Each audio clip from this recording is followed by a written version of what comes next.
大家好啊！今日帶大家嚟試車，我諗中意車嘅男士咧都唔會唔識呢部車，冇錯就係 Land Rover 嘅 Defender。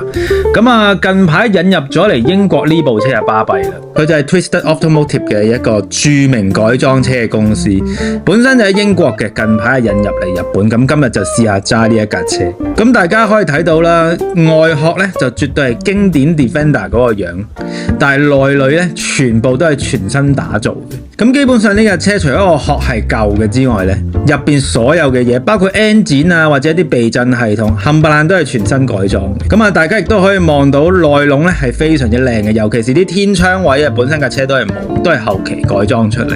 咁啊，今日試下揸呢架車啦。咁原路嚟講咧，駕駛體驗咧都非常唔錯。咁但係當然你又唔可以當係跑車咁去飛啦。咁但係呢部車揸出街咧，絕對收視率就一定係爆燈噶啦。咁我相信中意 SUV 嘅男士咧，都冇乜可能會唔中意呢一部車。咁咪擺喺 showroom 呢部咧就仲誇張，裝咗部6000cc 嘅野馬引擎落去，大家聽下個引擎聲。